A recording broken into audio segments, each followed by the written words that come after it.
Welcome back on capital news. चलिए देखते हैं दिल्ली की 25 फटाफट बड़ी खबरें। साथ ही डेली खबरों से अपडेट रहने के लिए चैनल को सब्सक्राइब करने के साथ वीडियो को लाइक करें। दिल्ली सरकार 1 अगस्त से चलाएगी स्वच्छता अभियान। जाने क्या बोले शिक्षा मंत्री आशीष सूद। दिल्ली के शिक्षा मंत्री आशीष सूद ने बताया कि दिल्ली सरकार 1 अगस्त से 1 महीने का स्वच्छता अभियान शुरू करेगी, जिसमें स्कूलों, रेजिडेंट वेलफेयर एसोसिएशन और सामुदायिक समूह की सक्रिय भागीदारी होगी। एक बयान के अनुसार शुक्रवार को सचिवालय में सूद की अध्यक्षता में हुई एक उच्च स्तरीय बैठक में इस बड़े अभियान की तैयारियों की समीक्षा की गई। शिक्षा एवं शहरी विकास मंत्री सूद ने कहा कि अभियान प्रधानमंत्री नरेंद्र मोदी के आह्वान पर शुरू किया गया है। उन्होंने कहा कि केंद्र ने दिल्ली सरकार को शहर भर में दृश्यमान और प्रभावी स्वच्छता सुनिश्चित करने की जिम्मेदारी सौंपी है। उन्होंने कहा कि इस अभियान की सफलता एक सामूहिक जिम्मेदारी है और कहा कि स्वच्छता प्रयासों का प्रभाव जमीनी स्तर पर महसूस किया जाना चाहिए। दिल्ली में स्थापित होंगे 9 स्वचालित वाहन फिटनेस सेंटर। नंदनगरी केंद्र में जल्द शुरू होगी सेवा। राजधानी में अगले साल तक 9 स्वचालित फिटनेस सेंटर स्थापित किए जाएंगे। दिल्ली परिवहन विभाग की ओर से इसकी तैयारी शुरू कर दी गई है। हाल ही में मुख्यमंत्री रेखा गुप्ता और परिवहन मंत्री डॉक्टर पंकज कुमार सिंह ने नंदनगरी में सेंटर का शिलान्यास किया था। जल्द यहां से सेवा शुरू हो जाएगी। दिल्ली में वर्तमान में सिर्फ व्यावसायिक और परिवहन से जुड़े वाहनों की ही फिटनेस जांच होती है। इसके तहत 8 साल तक प्रति 2 साल और इसके बाद वाहन की उम्र पूरी होने तक प्रति 7 साल जांच अनिवार्य है। महिला के पेट से निकला 10.6 किलो का ट्यूमर। डॉक्टर बिरह गए दंग। ऑपरेशन करने वाली टीम को मिल रही शाबाशी। सफदरजंग अस्पताल के डॉक्टरों ने दुर्लभ कैंसर से पीड़ित एक 65 वर्षीय बुजुर्ग महिला मरीज के पेट से 10.6 किलोग्राम का ट्यूमर निकालकर नई जिंदगी दी। अस्पताल के सर्जरी विभाग के डॉक्टरों ने 11 जुलाई को 6 घंटे में सर्जरी कर उस ट्यूमर को निकाला था। अब उस बुजुर्ग महिला मरीज के स्वास्थ्य में सुधार है और खाना पीना शुरू कर दिया है। इसलिए 18 जुलाई को उन्हें अस्पताल से छुट्टी दी गई है। दिल्ली वालों को ट्रैफिक जाम से मिलेगी राहत। इस रोड पर बंद होंगे 13 ट्रैफिक सिग्नल, खुलेंगे 25 यू टर्न। भीड़ भाड़ और ट्रैफिक जाम की समस्या से राहत के लिए यातायात पुलिस के NSP Netaji Subhash place via Madhuban चौक से लेकर रोहिणी हेलीपोर्ट तक 12 किलोमीटर लंबे सड़क मार्ग के लिए पायलट परियोजना तैयार की है। इस परियोजना के तहत 13 ट्रैफिक सिग्नल बंद होंगे और इसके स्थान पर बैक टू बैक लगभग 25 यू टर्न बनाए जाएंगे। इस परियोजना पर काम शुरू हो चुका है। इन 25 यू टर्न में से लगभग 10 को भारी वाहनों की सहूलियत के हिसाब से तैयार किया जाएगा। सीधी सादी दिखने वाली बहू ने किया ये गंदा काम। परिवार में कभी किसी को नहीं हुआ देवर भाभी की लव स्टोरी पर शक। राजधानी दिल्ली के उत्तम नगर इलाके में एक पत्नी ने अपने देवर के साथ मिलकर पति को बेरहमी से मौत की नींद सुला दी। पत्नी ने चचेरे देवर के साथ मिलकर पहले पति को नींद की गोली देकर बेहोश कर दिया, फिर बिजली के झटके देकर उसकी हत्या कर दी। ओम विहार गली संख्या 7 के लोगों को यकीन नहीं हो रहा है कि सीधी सादी दिखने वाली बहू ने ऐसा गंदा काम कर दिया है, जिससे एक व्यक्ति हमेशा के लिए गहरी नींद में सो चुका है। मोहल्ले वालों का कहना है कि आखिर हत्या की क्या जरूरत थी। जब पति से नहीं बन रहा था तो उसे छोड़ देती, तलाक दे देती, घर छोड़ देती, लेकिन किसी की जान लेना किसी भी तरह से सही नहीं कहा जा सकता है। भाभी के मोबाइल की चिंता राहुल को सताती रही। लोकेशन चेक करने में पूरे दिन जुटा रहा, ऐसे खुल गया भेद। साजिश रचने वाले चाहे लाख समझदार हो, लेकिन वह कोई ना कोई ऐसी हरकत जरूर कर देता है जिससे उसका भेद आखिर खुल ही जाता है। कारण है हत्या में उसकी अपनी पत्नी व उसका चचेरा भाई शामिल है। यह बात शायद किसी को पता नहीं चलती अगर राहुल का मोबाइल किसी और के हाथ से कुणाल के हाथ नहीं लग जाता। कुणाल बताते हैं कि कुणाल को जब लगा कि उसका मोबाइल फोन किसी और के हाथ लग गया है तो उसने मोबाइल ढूंढना शुरू किया। घर वालों से वह पूछता रहा कि क्या किसी ने उसका मोबाइल फोन लिया है। इधर कुणाल मौका मिलते ही उसके चैट को पढ़ता रहा, लेकिन कुणाल ने राहुल को एक बार फिर भी भनक नहीं लगने दी कि उसका मोबाइल उसके हाथ लग चुका है और वह सारी बातें जान चुका है। डिजिटल अरेस्ट कर डॉक्टर से 14.85 लाख ठगने वाले 2 जालसाज दबोचे। खाता नंबरों से 10 वारदात लिंक मिली। मध्य जिले के साइबर थाना पुलिस की टीम ने एक डॉक्टर को डिजिटल अरेस्ट कर 14.85 लाख ठगने वाले 2 जालसाजों को गिरफ्तार किया है। गिरफ्तार आरोपितों की पहचान बंगाल के बांकुरा जिला के बुद्धदेव हजारा और मोहम्मद साहिन खान के रूप में हुई है। दोनों ठगी की रकम ट्रांसफर करवाने वाले के गिरोह को बैंक अकाउंट उपलब्ध करवाते थे। पुलिस इनके कब्जे से 4 मोबाइल जब्त किए हैं। देश भर से धोखाधड़ी के लिए इनके खाता नंबरों से 10 वारदात लिंक मिली है। पुलिस इनसे पूछताछ कर गिरोह के सरगना की तलाश भी कर रही है। सफर करने वाले पुरुषों के खिलाफ कार्रवाई, 2300 यात्रियों के हुए चालान, जाने क्या है वजह। दिल्ली मेट्रो में महिलाओं के लिए आरक्षित कोच में प्रवेश करने वाले पुरुष यात्रियों के खिलाफ वित्तीय वर्ष 2024-25 में 2320 चालान काटे गए हैं। यह कार्रवाई दिल्ली मेट्रो रेलवे संचालन एवं अनुरक्षण अधिनियम के तहत की गई। इस दौरान प्रत्येक आरोपी से 250 रुपए का जुर्माना वसूला गया। दिल्ली मेट्रो रेल निगम के मुताबिक इस साल मई में सबसे ज्यादा 443, अप्रैल में 419 व सितंबर में 397 चालान काटे गए। हालांकि दिसंबर 2024 में सिर्फ एक मामला सामने आया है। इसके अलावा अन्य माह में भी कार्रवाई की गई। जुर्माना नहीं देने की स्थिति में CISF या फ्लाइंग स्क्वाड के अधिकारी चेतावनी देकर छोड़ देते हैं, लेकिन रिकॉर्ड रखा जाता है। मेरठ दिल्ली एक्सप्रेसवे पर नहीं चलेंगे इस प्रकार के वाहन, कहीं फंस ना जाए आप।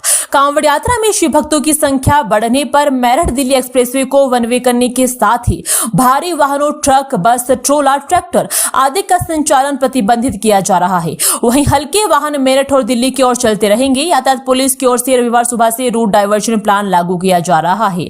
NH 58 हाईवे पर भी भारी वाहनों के अलावा अन्य वाहनों के लिए दिशा निर्देश जारी किए गए हैं। शिव भक्तों की संख्या के अनुरूप प्लान में आगे बदलाव भी किए जा सकते हैं।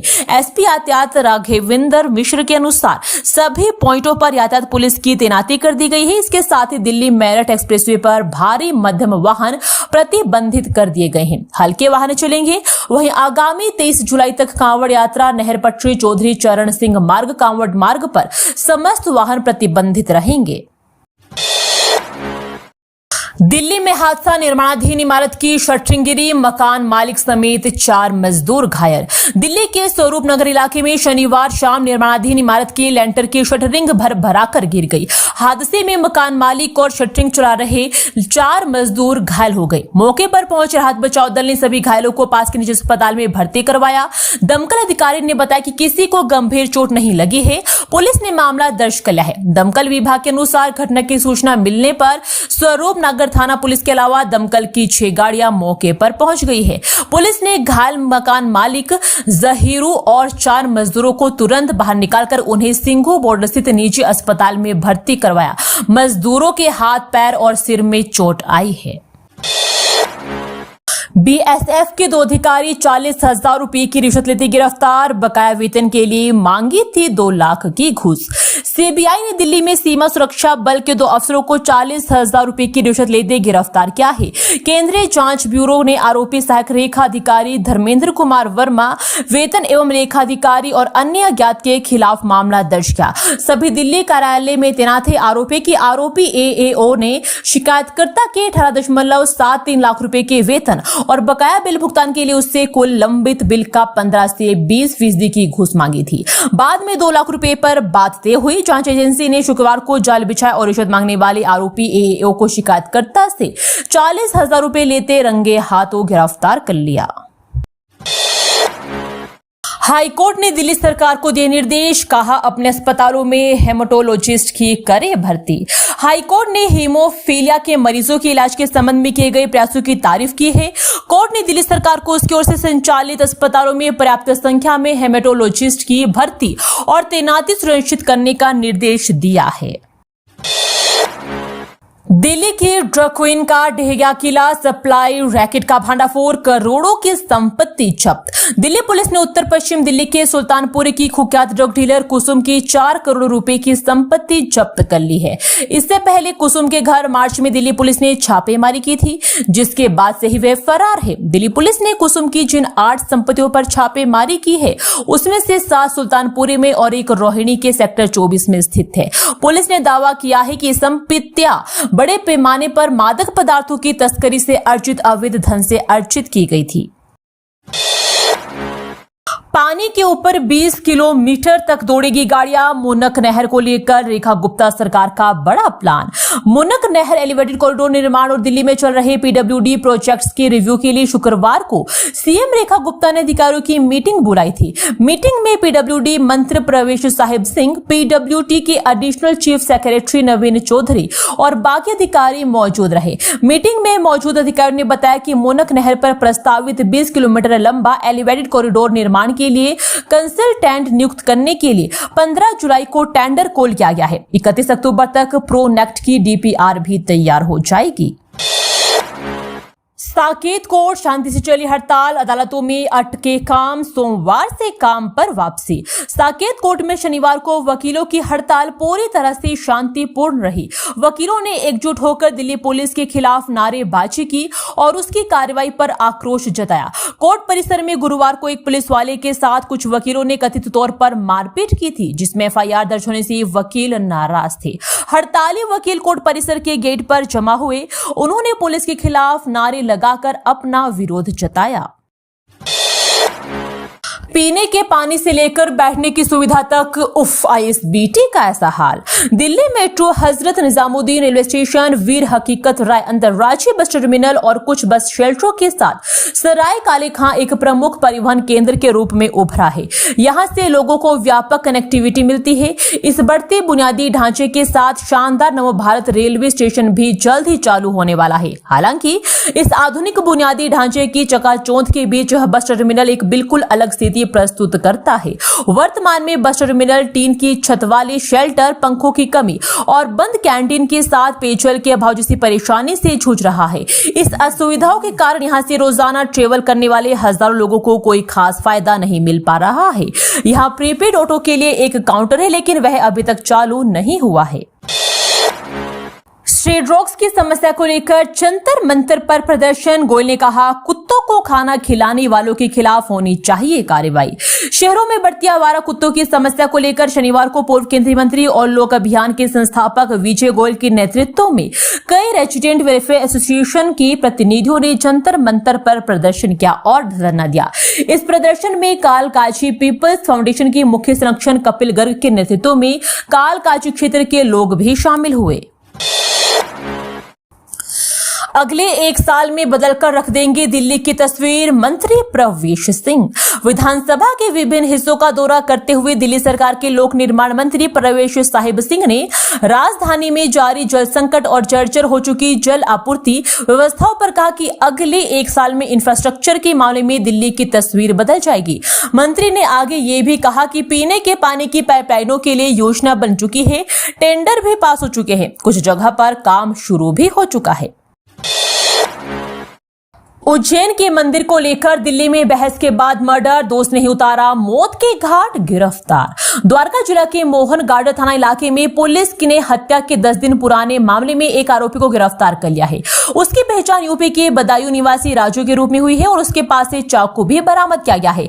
हत्या के बाद फरार हुआ आरोपी दोस्त डीसीपी द्वारका अंकित सिंह के अनुसार 7 से 8 जुलाई की रात चाकू से वार करके एक शख्स की हत्या हुई थी। सूचना मिलने पर पुलिस ने मौके पर पहुंचकर छानबीन की थी। मौके पर पता चला कि संदीप की हत्या की गई और उसका दोस्त आरोपी राजू फरार हो गया है।